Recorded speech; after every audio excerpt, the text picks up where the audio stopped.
Hello everyone and welcome back to the Bantamweight Boxing YouTube channel with me, your host, Michael Waite. I hope you're all doing well. I hope everyone's had a good week so far. Been meaning to make some boxing videos for a couple of days now. There were some big fights over the weekend. I usually say great fights, but these fights weren't really anything to write home about. But yeah, I wanted to make some videos on the Monday, but I think I got lost in a beer garden or something like that. So yeah, didn't happen, but we are here now making a video, and today I am talking about the Lawrence Okolie versus Chris Billam-Smith fight. I didn't actually watch this fight live. I watched the Leigh Wood versus Lara fight, number 2, the rematch obviously, which seemed to be a slightly better fight. After the last Okolie fight I watched, I kind of made a vow to never watch Okolie live again, just because I find his style garbage. It's just awful to watch, and that's no hate to Okolie. Well, it does sound like it, but I really don't mean any hate to Okolie. I think seems like a really nice guy, and I wanted to really support Okolie, and I wanted to be like a big fan for him, but I just can't get behind watching him fight. It puts me to sleep, you know. And yeah, he's done great for British boxing. You know, he's a world champion. You know, not a very long amateur background, new to the sport. So he's a great role model in that sense, but the boxing's just not for me. But I am here talking about his fight, so let's get into it. Yeah, so I watched the fight back yesterday, clicked on YouTube to see the full fight. The first comment, I believe, was, "God bless anyone who can watch this fight back." So that kind of told me everything I needed to know about the fight. I knew it was going to be a cracker, as it always is with Okolie. I'd also as well seen the backlash on social media after the fight, and it was pretty bad. And that's even for a Lawrence Okolie fight. People were complaining. But yeah, so let's obviously talk about the results. There is a new world champion in Bournemouth. Chris Billam-Smith got the victory via decision over Okolie in his hometown of Bournemouth. Yeah, big shout out to Chris. I think I'm probably going to go on a bit of a tangent about Okolie in this video. So before I do that, let's not take anything away from Chris. Massive victory for him. Congrats to him. Put on a great show. Did everything he could in the kind of circumstances. Near on impossible for him to throw punches at points, but he did the business, scored, was it 3 knockdowns in the end?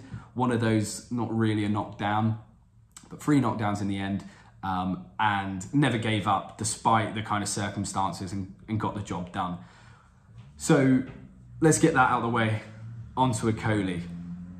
Yes, this was, yeah, just a bit of a shocker, really. The first 3 rounds or so, I actually gave to Okolie. I thought he looked pretty good. Okolie's always had a great jab and a great 1-2. The way he throws the 1-2 is almost seamless, and are definitely his best skills in his arsenal. Probably his only skills in his arsenal, if I'm being super harsh. But yeah, gave him those first 3 rounds. Obviously, the hugging, the clinching had already started early on. The referee started to warn him. Okolie showed no kind of signs of listening to that.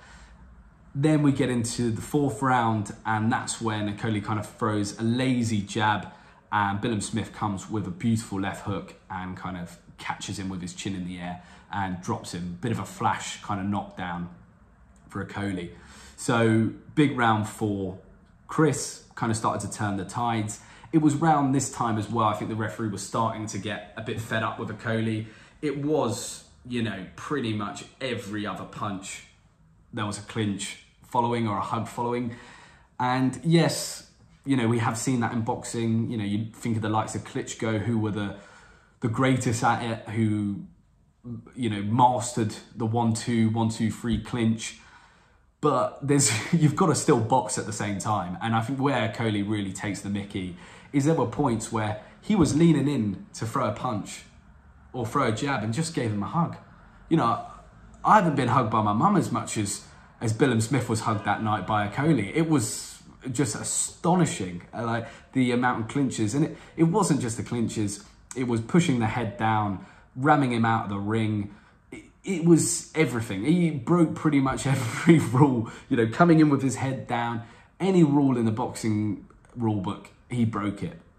And don't get me wrong, I am all for fighters mastering the dark arts. I'm all for someone coming with a bit of dog in them and adding that to your game. But that can't be your sole game. You need to be able to throw punches as well. And at points, it was just shocking from Okolie. And thank God we had a referee with a bit of dignity and a bit of cojones in there who put Okolie in his place. And he deducted, was it 2 or 3 points from Okolie in that fight? And I think that's him even being lenient. But I think that's the first time that a referee has really put Okolie in his place. I don't think he's had that before. And I actually think that's done him a bit of a disservice in his career, because there's something obviously not right with Okolie, you know, with him in the ring, right? It's something slightly off.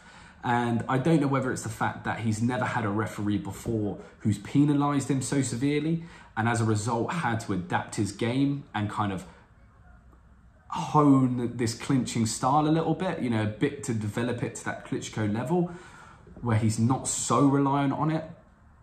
Or, you know, is it that the fact that he's so fearful of getting hit? I think that might be an element of it. I'm not saying that he's got a glass chin or anything. You know, he took punches from Billam Smith, but it may just be a fear of really engaging. Doesn't like getting hit hard. You know, I can't blame him. I don't. But there's something not right. I think it's probably a mixture of a few things. The other thing being that, oh God, you can hear I'm near a main road, bloody hell, some road rage going out in London right now. And I think it also could be that he's not comfortable fighting in that mid-range, which is obviously where Chris Billam Smith was at his best. He wanted to fight at that distance, and Okolie just didn't have the tools in his arsenal to fight there. He only feels comfortable behind that extremely long jab and that 1-2. But as soon as anything other than that, straight to the clinch. And it was surprising at times, because I thought Okolie looked good in rounds and hurt Smith in rounds, and actually sometimes just smothered his own work. You know, could have moved away, could have thrown another shot, but just was almost this kind of instinctive thing to, boom, I've got to clinch. So yeah, don't really know what's going on there, and I don't know if it's too late in his career to change that.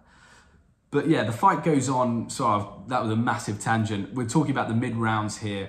Mid-rounds, Chris starts to come on strong, but this is also when the referee starts penalising Okolie pretty hard, stopping the fight constantly. But Smith, again, finding a lot of success at that kind of closer range. Left hook was landing very nicely.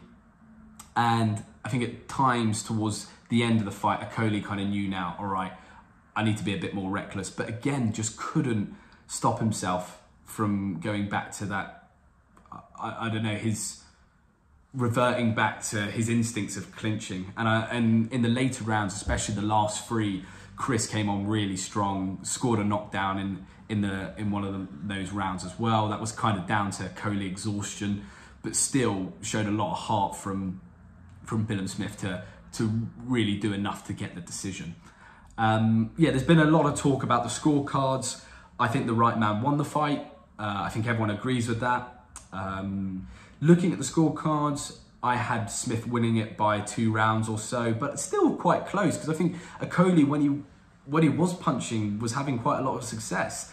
But yeah, I think the right man won in the night, not only in terms of the scorecards, but I think the best man won for boxing and British boxing. I think Okolie, he's kind of had his time now.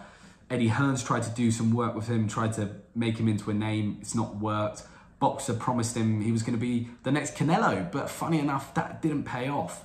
And I just think, you know, no hate to Okolie, but Chris has got a good following in Bournemouth. He's a lot more exciting to watch. And I think it's a good thing that he's now become the world champion. Talks of running this back, don't want to see it at all. Don't want to see it at all. Yeah, I think Okolie needs to go back and kind of go back to the drawing board. I don't know if he stays with Sugar Hill, Clearly, the work they've done together has not paid off. If anything, Okolie's looked worse. I don't know if he's looked worse or if the level of the opponent has increased. And so he's struggled a lot more, which I think is an element of it. But yeah, I hope Okolie can refine his skills a little bit more, but I don't know if it's now just a bit too late in his career. But we'll see. Massive credit to Chris. Huge victory for him. The world's his oyster now in the cruiserweight division. But it does make you think, you know, what would Usyk do if he was down at that weight? You know, these guys would have had a chance with Usyk knocking about there. But he is, you know, from another planet, isn't he? So anyway, I'm going to wrap the video up there. Let me know what your guys' thoughts were. Did you enjoy the fight? I highly doubt it. Where do you think both fighters should go now? You know, who would you like to see next? Do you want to see the rematch? I'm not sure. Anyway, thanks for listening. Remember to like and subscribe and have a great rest of the day. Ciao.